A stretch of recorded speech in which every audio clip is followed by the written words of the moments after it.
Hello guys, cat का result आपको 4 या 5 दिनों में देखने को मिल जाएगा। एंड उसके बाद जो नेक्स्ट एग्जाम है आपका वो है जैट का। एंड आई एम होपिंग आप सबकी प्रिपरेशन अच्छी चल रही होगी। पिछली जो मैंने वीडियो डाली थी जैट के बारे में, उसमें काफ़ी लोगों ने कमेंट्स किए थे कि डिसीजन मेकिंग सेक्शन के बारे में एक वीडियो डालूं कि उस सेक्शन को कैसे अप्रोच किया जा सकता है, मैंने कैसे अप्रोच किया था, मेरी क्या स्ट्रैटेजी थी to get a decent percentile. And मैं ये वीडियो पहले बनाने वाला था बट बीच में मेरे दादी की डेथ हो गई थी तो मैं वीडियो नहीं बना पाया, इसलिए मैं अभी ये वीडियो बना रहा हूँ। एंड वीडियो में अपन यही डिस्कस करेंगे यार, डिसीजन मेकिंग के बारे में, कैसे इस सेक्शन को अप्रोच किया जा सकता है। मेरी क्या स्ट्रैटेजी थी। मैं अगेन ये नहीं बोल रहा हूँ कि जो मेरी स्ट्रैटेजी थी वही बेस्ट स्ट्रैटेजी, ऐसा कुछ भी नहीं है। आपको अगर हेल्पफुल लगे तो आप वो फॉलो कर सकते हो, नहीं लगे तो आप अपनी स्ट्रैटेजी फॉलो कर लो या किसी और की भी आप कर सकते हो। मैं बस अपनी चीज़ें बताऊंगा कि मैंने कैसे अप्रोच किया था, मैंने क्या चीज़ें, क्या रूल्स मैंने माइंड में रखे थे to solve this section. And आप देख सकते हो मैंने जैट 2023 में दिया था एंड मेरी 92 परसेंटाइल आई थी। डिसीजन मेकिंग में आप देख सकते हो 95, वर्बल में 98 एंड क्वांट्स में 55। तो क्वांट तो मेरा क्लियर नहीं हुआ था इसलिए मेरा कोई कॉल नहीं आई थी जैट की। बट अपन इस वीडियो में सिर्फ डिसीजन मेकिंग के बारे में थोड़ा देखेंगे।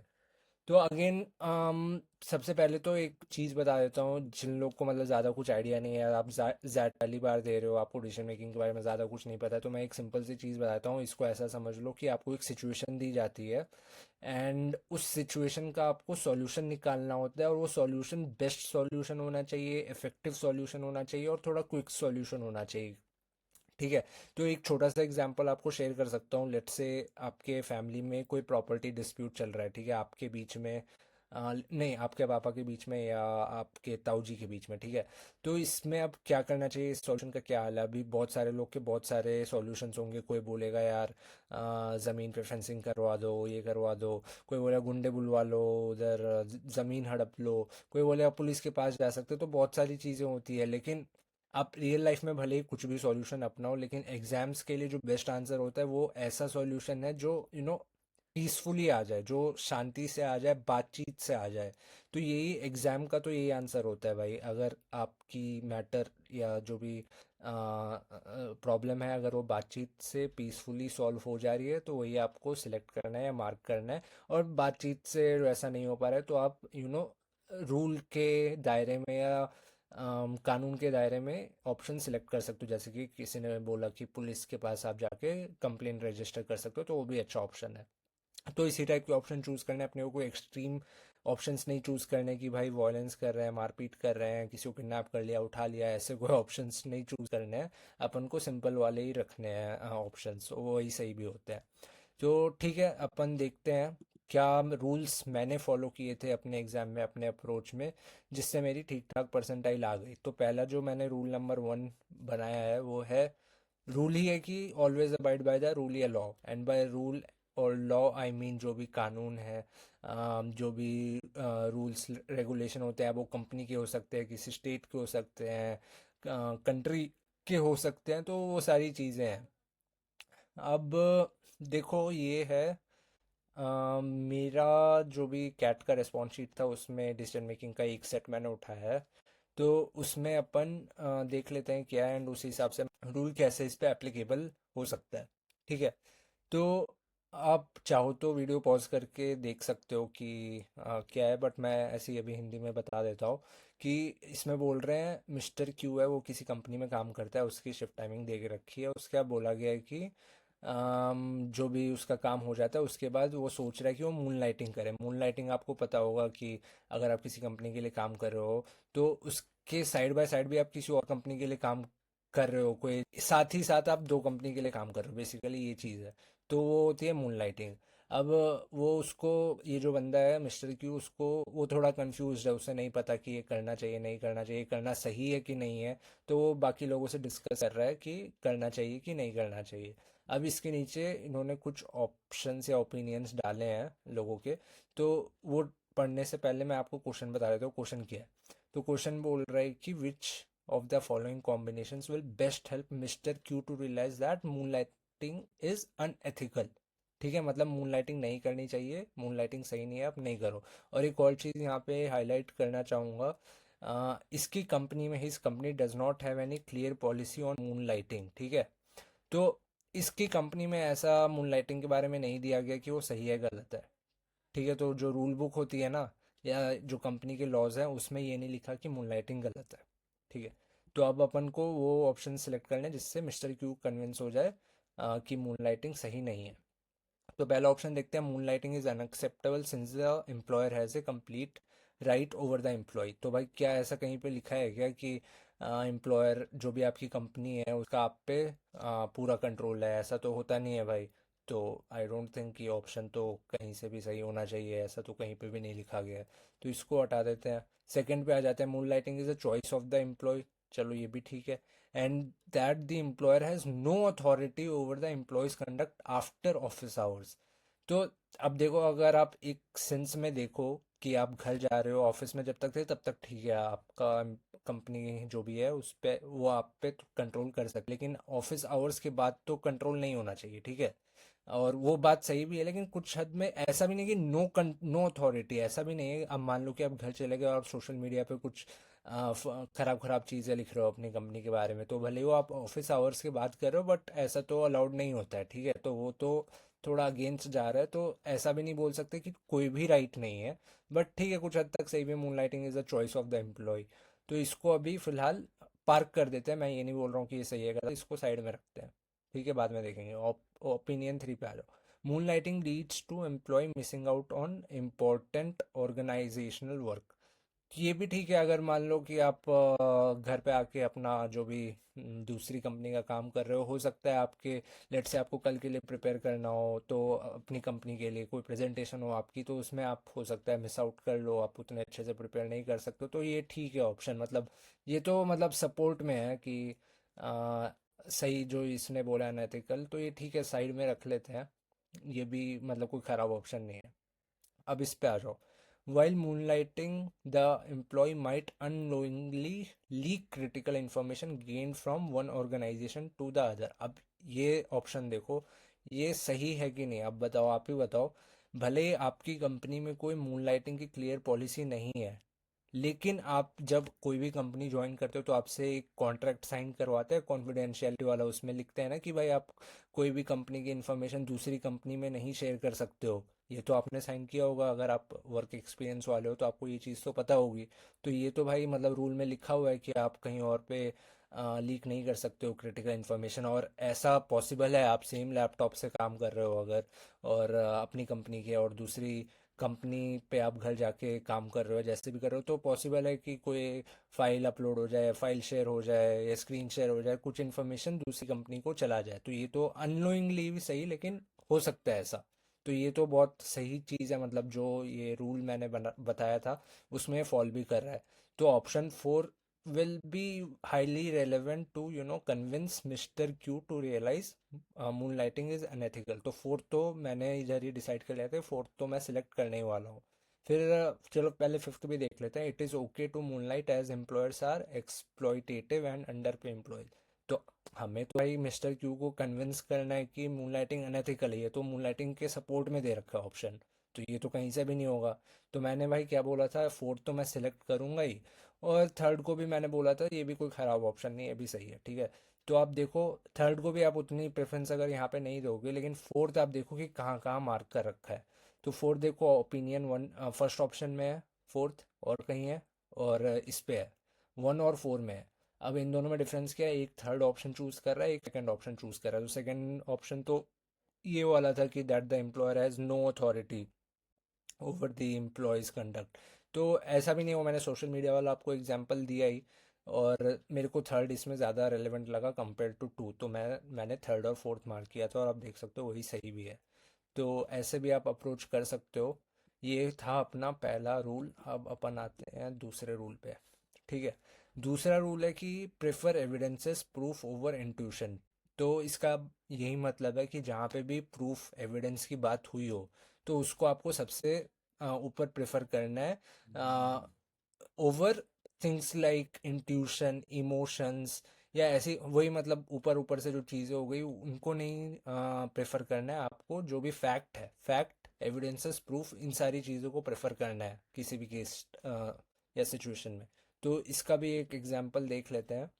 आप ये पढ़ सकते हो, ये तो थोड़ा सा ये पढ़ देता हूँ मैं। In recent years complaints of sexual harassment at Fair Consulting had increased exponentially. ठीक है, Fair Consulting had a gender neutral anti sexual harassment policy and a committee to, अभी क्या लिखा है पढ़ लेना, on complaints. During the hearing of complaints allegations and counter allegations would fly thick and fast. ठीक है, this made it difficult for the, अभी ये क्या है पता नहीं, committee to conclusively decide on the complaints. ठीक है, तो कहीं भी एक कंपनी है जिसमें सेक्सुअल हैरेसमेंट के केस बढ़ रहे हैं, अब जो भी इनकी कंपनी की पॉलिसी थी आप उसमें देखते हैं कि क्या सिचुएशन है। ठीक है, तो पहला कुछ ये दे रखा है इन्होंने, the CEO of Fair Consulting wanted the committee to reduce the number of errors while deciding on sexual harassment complaints। ठीक है, employee suggested that the committee could do the following to reduce errors in judgement. ठीक है, options अभी नहीं पढ़ता हूँ, पहले question पढ़ देता हूँ। Choose the most effective sequence that would help the committee to arrive at the right decision. ठीक है, आप समझ गए कि इस कंपनी में कुछ सेक्सुअल कंप्लेंट्स जो भी हरासमेंट सेक्सुअल harassment की कंप्लेंट्स आई है, और उनका जो भी सीईओ है वो चाहता है कि फेयर असेसमेंट हो या ज़्यादा कोई गलतियाँ ना हो और सही डिसीजन लिया जाए। तो उसमें एम्प्लॉयज़ ने क्या सजेस्ट किया वो देखते हैं, एंड अपने को लॉजिकल एक सीक्वेंस निकालना है, मोस्ट इफेक्टिव सीक्वेंस निकालना है जो कि सही हो सकता है। तो पहला क्या बोल रहा है, listen to arguments of both the complainant and the accused together. ठीक है, बोल रहा है कि जो भी आरोपी था और जिसके साथ भी घटना हुई है उन दोनों के आर्ग्यूमेंट आप साथ में सुनो। ठीक है, इसमें तो कुछ गलत नहीं है। दूसरा देखते हैं, listen to arguments of both separately. तो अभी पहले इन्होंने बोला था कि साथ में सुन लो, अब अकेले अकेले भी सुन लो। ठीक है, इसमें भी कोई गलत नहीं है, सही है, ऐसा होता भी है। अगर आप कोर्ट केस में देखो या जो भी पुलिस केस वेस होता है तो उसमें ये तो चीज़ें होती है। Involve a member of women's commission. ठीक है, नॉट बैड। ठीक है, ये भी ओपिनियन कोई ख़राब नहीं है। चौथा बोल रहा है take the help of a retired जज। ठीक है, कोई रिटायर्ड जज है वो डिसीजन सुनाने में हेल्प करेगा, ये भी ठीक है। अब पांचवा बोल रहा है hire a forensic expert to verify evidence. तो अभी देखो ऊपर के जो चार चीज़ें थी वो सिर्फ बातों बातों पे हो रही थी कि इसने बोल दिया इसने बोल दिया, अब उस पर डिसीजन बेस होगा। लेकिन पांचवा आप देखो, hire a forensic expert to verify evidences, जहाँ पे प्रूफ की बात हो रही है, जहाँ पे फैक्ट की बात हो रही है। ये सारी एलिगेशन है, कोई सच बोल सकता है कोई झूठ बोल सकता है, लेकिन ये एविडेंसेस पे बात की जा रही है यहाँ पे। तो फिफ्थ तो होना ही है, फिफ्थ को तो ऑप्शन होना ही है। बाकी चार ऑप्शन भी गलत नहीं थे, ठीक है, वो भी सही है। अब लेकिन सबसे स्ट्रांग जो ऑप्शन है वो है फिफ्थ। तो मैंने देखा भाई फिफ्थ कहाँ पे है, तो फिफ्थ सिर्फ एक ही ऑप्शन में था, तो मेरे को ज़्यादा कुछ सोचने की ज़रूरत ही नहीं पड़ी, मैंने फिफ्थ वाला सही कर दिया। और फिफ्थ देखो अब सही भी है। तो ये चीज़ भी आप ध्यान में रख सकते हो, जहाँ पे भी मतलब सिचुएशन में प्रूफ की फैक्ट की बात हुई वही करना, इंस्टेड ऑफ डूइंग हवाबाजी। अब आ जाते हैं रूल नंबर 3 पे। तो रूल नंबर 3 है भाई, लॉजिक रीज़न बिहाइंड एवरीथिंग। तो जो भी क्वेश्चन है, जो भी आप ऑप्शन चूज करने वाले हो, उस हर ऑप्शन के पीछे कोई लॉजिक होना चाहिए, कोई रीज़न होना चाहिए। अगेन इमोशंस, इंट्यूशन, वो सब ठीक है, बात की बात है, लेकिन मेन या सॉलिड चीज़ है लॉजिक या रीज़न। और जब हम इफेक्टिव सॉल्यूशन की बात करते हैं, आप कहीं पे प्रॉफिट की बात हो रही है, पैसे की बात हो रही है, तो उधर भाई लॉजिक बहुत इंपॉर्टेंट है, उधर आप इंट्यूशन या इमोशन पे नहीं जा सकते। तो इसका भी अपन एक देख लेते हैं, बिल्कुल सेम जो मैंने चीज़ें बोली हैं वही इस केस में भी होएगी, वो मैं आपको दिखाता हूँ। तो आप चाहो तो पॉज करके पढ़ सकते हो, मैं एक बता देता हूँ। आरती है कोई बंदी, उसकी कंपनी कोई एफएमसीजी कंपनी है, एंड उसकी कंपनी में डाइवर्सिटी बढ़ाने की बात हो रही थी। मतलब अब वो डाइवर्सिटी क्या है वो भी देख लेते हैं। The board wanted the company to hire candidate visual impairment. मतलब कुछ जो लोग उतने सही से नहीं देख पाते हैं या डिसेबिलिटी है जो भी बोले हैं आंखों की, तो उन लोगों को इंक्लूड करने की बात कर रहे हैं कंपनी के अंदर। ठीक है, the CEO was apprehensive of hiring visually impaired candidate, she was not sure of the feasibility. ठीक है, उसको आरती जो थी उसको श्योर नहीं था कि ये कैंडिडेट्स को हम हायर तो कर लेंगे लेकिन वो कैसे एडजस्ट करेंगे करंट सेटिंग में।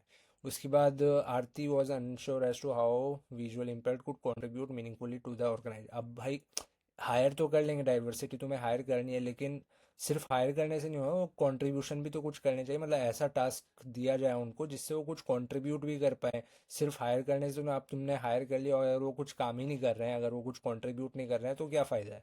ठीक है, तो इसकी बात भी सही है। ये तो ऐसी है। क्वेश्चन देख लेते हैं। Aarti wanted to follow the suggestion given by the board of governors. However, she was not sure if the company was ready to accommodate candidates with 100% visual impairment. ठीक है. Also, the concern of involving such employees in meaningful activities was constantly bothering her. जो हमने ऊपर देखा, ठीक है, एक तो ये नहीं था कि वो इस कंपनी में या इस सेटिंग में जो भी उनका ऑफिस है उधर कैसे एडजस्ट करेंगे और कैसे कंट्रीब्यूट करेंगे हायरिंग के बाद. Hence, she constituted a committee to come up with recommendations that would help the company in hiring 100, ठीक है, 100% visually impaired employees. ठीक है. After 2 months of deliberation the committee came up with the following recommendation. तो ठीक है, आरती को sure नहीं था तो उसने कमेटी बनाई और कमेटी ने कुछ सजेशन या रिकमेंडेशन दिया. क्वेश्चन पहले पढ़ लेते हैं. Which of the following options will best allay concerns as well as be fair to all stakeholders. ठीक है, देखते हैं. पहला रिकमेंडेशन था hire visually impaired employees unconditionally as it is any company social responsibility. तो भाई पहला rule क्या था? Abide by the rule. लेकिन ये कहीं पे लिखा हुआ है क्या, किसी मतलब रूल बुक में कहीं लिखा है क्या कि किसी कंपनी की रिस्पॉन्सिबिलिटी है to hire visually impaired employees, या किसी कंपनी पॉलिसी में ऐसा लिखा है? ऐसा तो कुछ है ही नहीं. मतलब भाई कंपनी है तो उसका मेन मकसद तो प्रॉफिट करना है. म, आप करो जो भी आपकी सोशल रिस्पॉन्सिबिलिटीज़ है वो करो, लेकिन ऐसा ये तो नहीं है ना कि अनकंडीशनली हायर करो क्योंकि वो कंपनी की सोशल रिस्पॉन्सिबिलिटी है. ऐसा 100% तो नहीं है. तो ये तो ऑप्शन नहीं होने वाला. हाँ, कुछ लोग इमोशन में बोल सकते हैं कि नहीं हमें हायर करना चाहिए, तो वही मैंने इस रूल के बारे में भी बताया. पहले लॉजिक प्रेफर करो ओवर इंट्यूशन या इमोशन. अब सेकंड ऑप्शन देखते हैं. Hire visually impaired employees in the activities they can contribute. ये तो सही है, ठीक है. आप उन्हीं एक्टिविटीज़ के लिए, उन्हीं टास्क के लिए उनको हायर करो जिसमें वो लोग कंट्रीब्यूट कर सकते हैं, जिसमें लेट से फिजिकली उतना उनको कुछ नहीं चैलेंज फेस करना पड़े. तो वो चीज़ें जो कर पाए उधर आप हायर करो. ठीक है, सेकंड ऑप्शन सही है. फर्स्ट तो मैंने हटा दिया कि फर्स्ट तो सही नहीं है. थर्ड क्या बोल रहा है? Ensure visually impaired friendly offices, food courts, rest room, parking access. ये भी बिल्कुल सही है. अभी आरती वॉज अनश्योर ना कि उसकी कंपनी में ये बंदे कैसे अकोमोडेट करेंगे, क्या इस ऑफिस में वो ठीक ठाक मतलब मूव कर पाएंगे नहीं कर पाएंगे. तो उसके लिए तो अच्छी चीज़ ये रखी है कि अगर आप हायर कर रहे हो तो आप फ्रेंडली ऑफिस स्पेस लो, फूड कोर्ट्स, रेस्ट रूम, ये सब करो. ठीक है, सेकंड और थर्ड सही ऑप्शन है.